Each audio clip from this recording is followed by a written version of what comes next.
अस्सलाम वालेकुम। ये हमारा लेक्चर नंबर 2 है जिसके अंदर हम लोग एक छोटी सी एप्लीकेशन डेवलप करेंगे। बेसिकली लास्ट लेक्चर के अंदर हम लोगों ने विजुअल प्रोग्रामिंग से रेलेवेंट कॉन्सेप्ट्स को थोड़ा सा डिस्कस किया था, जिसमें मैंने आपके साथ इवेंट ड्रिवन प्रोग्रामिंग को डिस्कस किया था।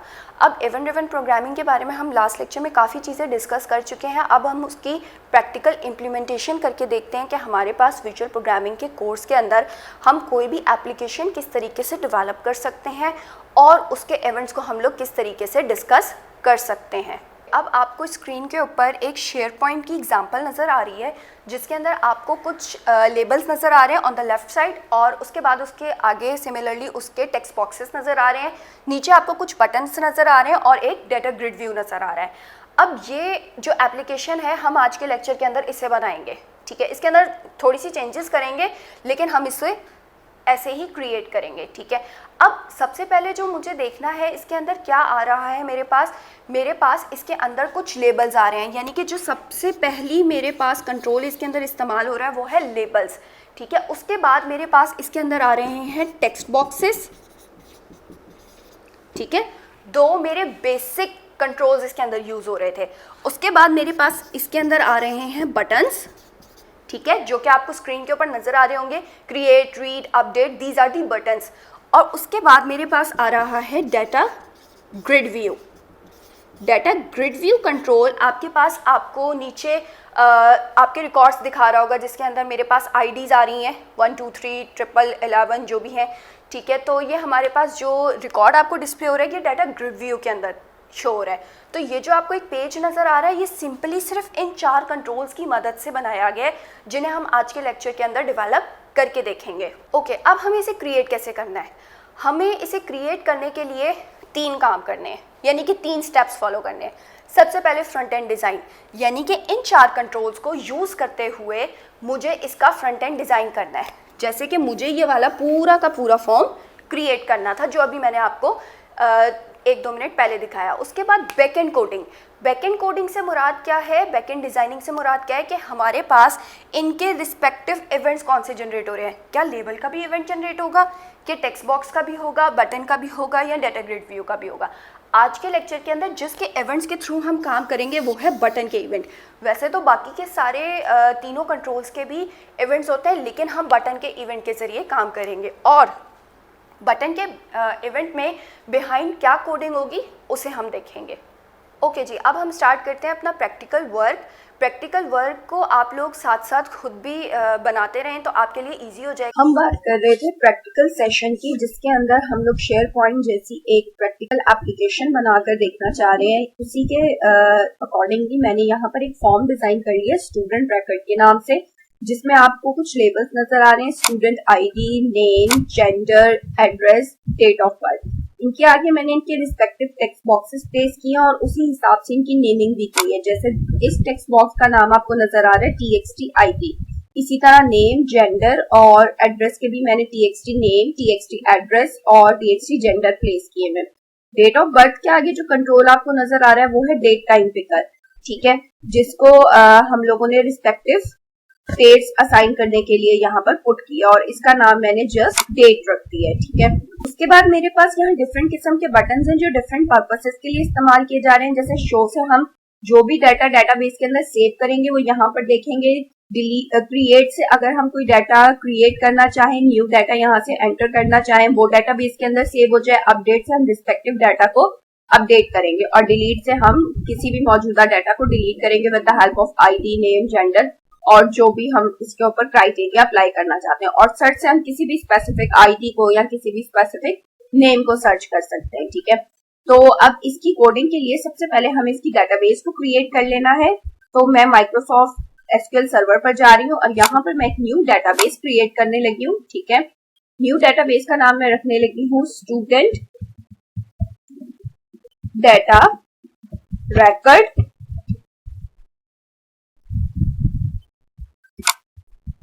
ओके, ये आपका अपना नाम है, आप जो मर्जी नाम देना चाहें। उसके बाद मैं स्टूडेंट डाटा रेकॉर्ड को यहाँ से सर्च कर लूंगी हेयर, ठीक है।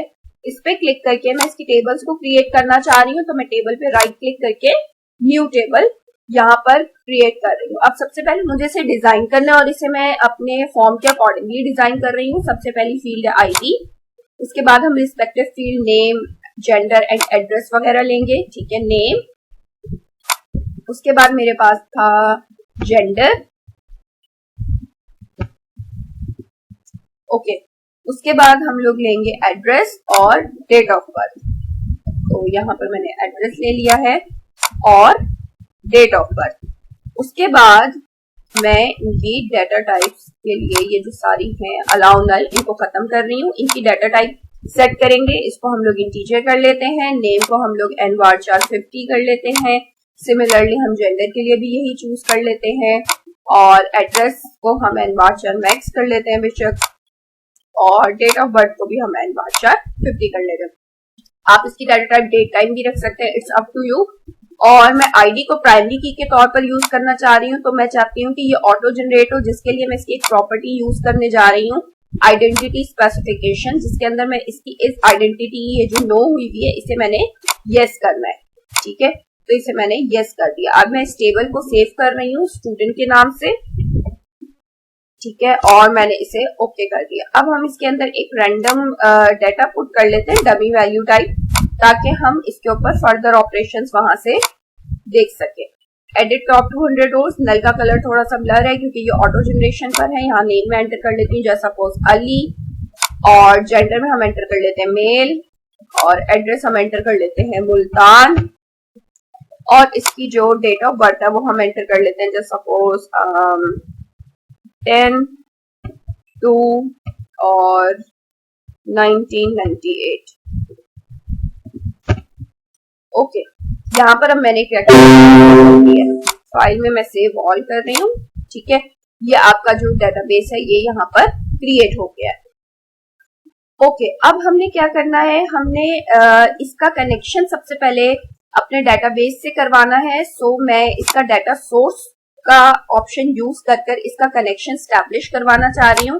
तो मैं यहाँ से डाटा सोर्सेस को चूज कर लेती हूँ और हम एड न्यू डाटा सोर्सेस पे चले जाते हैं। सबसे पहले डाटा बेसेस को चूज करेंगे, नेक्स्ट पे जाने के बाद डाटा सेट को यूज करेंगे, अनदर नेक्स्ट, और यहाँ से हम न्यू कनेक्शन में अपना जो एसक्यूएल सर्वर है उसका सर्वर नेम कॉपी करेंगे, और यहाँ से मुझे चाहिए स्टूडेंट रिकॉर्ड, ठीक है। ये रहा स्टूडेंट डाटा रिकॉर्ड। टेस्ट आप चेक करना चाहें, इट इज सक्सीडेड, और ओके की तरफ चले जाएंगे। अब यहाँ से मुझे ये वाला डाटा सोर्स चाहिए फॉर फर्दर डाटा कनेक्शंस, और मैं नेक्स्ट कर दूंगी। स्टूडेंट रिकॉर्ड का डाटा सेट क्रिएट हो जाएगा, उसके बाद टेबल्स एंड फिनिश।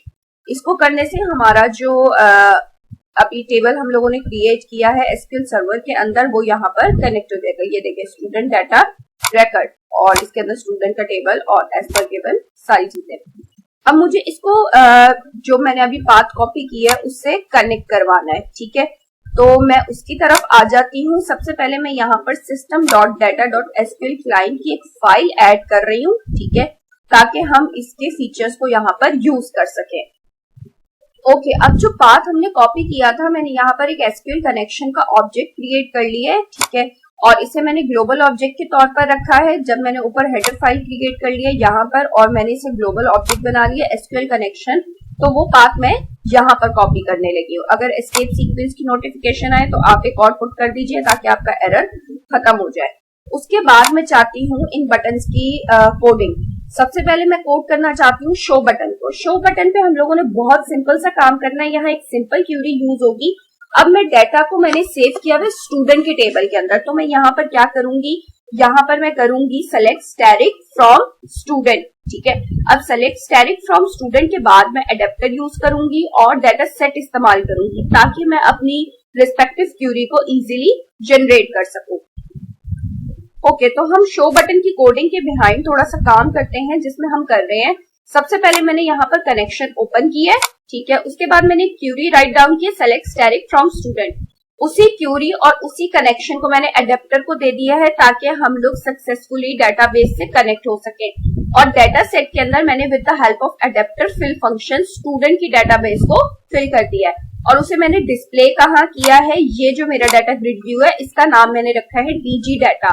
तो मैंने क्या किया है, डीजी डाटा के डाटा सोर्स को यही वाला डाटा सेट दे दिया और उसे डाटा मेंबर स्टूडेंट के लिए क्रिएट कर दिया। तो अब जब मैं इसे रन करूंगी तो मेरे पास जो मेरा स्टूडेंट का टेबल वहां पर क्रिएट हुआ था वो शो हो जाएगा। तो इसे हम लोग रन करके देखते हैं क्या हमारे पास ये क्यूरी सक्सेसफुली रन कर रही है।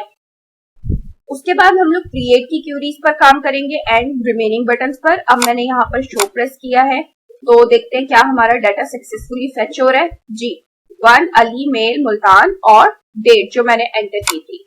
अब मैं चाहती हूँ कि मैं क्रिएट बटन की कोडिंग की तरफ आ जाऊँ। क्रिएट में मैं इंसर्ट की क्यूरी लिखूंगी with the help of parameters. ठीक है, अब मैं आईडी को नहीं लिखूंगी क्योंकि आईडी तो मैंने ऑटो जनरेशन पर लगाई हुई है और उसके रिस्पेक्टिव पैरामीटर्स पास करूंगी txt id name gender and address.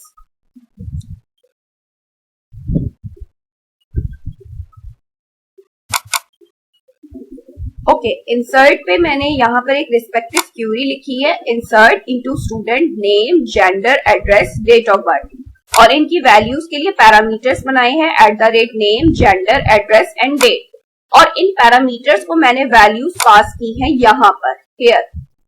cmd का मैंने एक वेरिएबल बना लिया है, ठीक है, कमांड टाइप का, जिसे मैंने डॉट एड @नेम, इस नेम की वैल्यू से कहां से मिलेगी, txt नेम से, और जेंडर की वैल्यू से txt जेंडर से, और एड्रेस की txt एड्रेस से, और डेट की डेट डॉट टेक्स्ट से।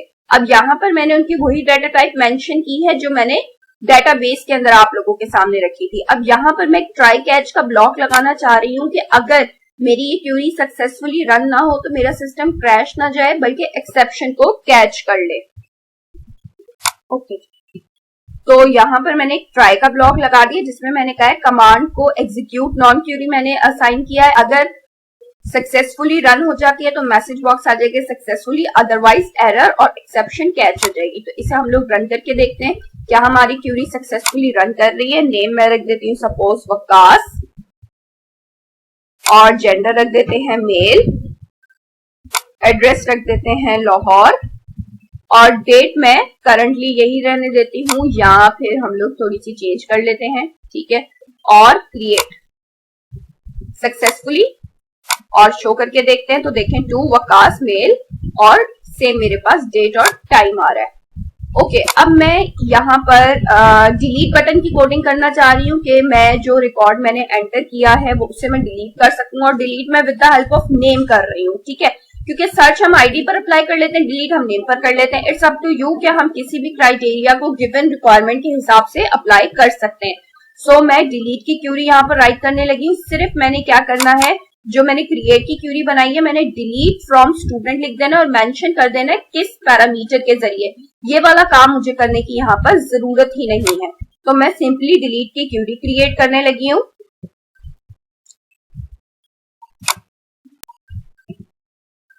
ओके, तो मैंने डिलीट की क्यूरी में लिखा है delete from student where name equal to txt name dot text, कि नेम के टेक्स्ट बॉक्स के अंदर मैं जो भी चीज एंटर करूं वो से डिलीट कर दे। तो हम यहाँ पर डिलीट करके देखते हैं। अभी अभी मैंने वकास का डाटा एंटर किया था तो मैं उसे डिलीट करवाना चाह रही हूँ और मैंने डिलीट किया सक्सेसफुली और अब शो करके देखेंगे तो मेरे पास वकास का डाटा यहाँ पर शो नहीं हो रहा है। अब लास्टली हम लोग डिस्कस करते हैं सर्च बटन को। सर्च बटन को मैं with the help of ID use कर रही हूँ, यानी कि यही वाला सारा काम होगा, सिर्फ हम लोग यहाँ पे txt नेम की जगह आईडी कर देंगे और इन सारी चीजों की जरूरत नहीं है क्योंकि मैंने सिंपली डाटा को डिस्प्ले करना है तो मैं वही एडेप्टर के जरिए काम कर लूंगी। ओके, तो हम लोग सर्च को क्रिएट कर लेते हैं। Select static from student where ID equal to txt id dot text और इसे रन करके देखते हैं। सो अब मेरे पास चूंकि आईडी ही एक है तो मैं एक ही सर्च अप्लाई कर रही हूँ और दिस वन। इस तरीके से हम कोई भी एप्लीकेशन को इजीली डेवलप कर सकते हैं with the help of user requirements. हम इसके ऊपर डिफरेंट किस्म के फंक्शंस परफॉर्म कर सकते हैं। होप सो आप लोगों को ये समझ आ गया। इसे साथ साथ परफॉर्म कर बनाकर देखिए। अब हमने प्रैक्टिकल करके देखा कि हमारे पास कोई भी डेस्कटॉप एप्लीकेशंस कैसे क्रिएट हो जाती हैं। तो अब आप इसे प्रैक्टिस करें, डिफरेंट टूल्स को यूज़ करें, different types of applications develop करें। It is not a hard work, आप इजीली क्रिएट कर सकते हैं। बस आपको अच्छी सी एक मोटिवेशन, डिटर्मिनेशन चाहिए। अपने टूल्स को प्रॉपरली यूज़ करें। मैंने यहाँ पर बटन्स के क्लिक इवेंट्स को यूज़ किया था, हम और भी बहुत सारे इवेंट्स को यूज़ कर सकते हैं। इंशाल्लाह आने वाले फर्दर लेक्चर्स के अंदर हम लोग इस चीज़ को काफ़ी डिटेल में भी डिस्कस करेंगे, ठीक है, कि हम लोग और क्या क्या काम इसके अंदर कर सकते हैं। तो ये छोटी सी एक डेस्कटॉप एप्लीकेशन एप्लीकेशन थी जिसे हमने डेवलप किया है आज के लेक्चर में। इंशाल्लाह नेक्स्ट लेक्चर में मैं आपको थोड़ा सा कंसोल एप्लीकेशन के बारे में ब्रीफिंग दूंगी कि कंसोल एप्लीकेशंस हम इसके ऊपर कैसे क्रिएट कर सकते हैं। ओके जी, आज के लिए इतना ही। अल्लाह हाफ़िज़।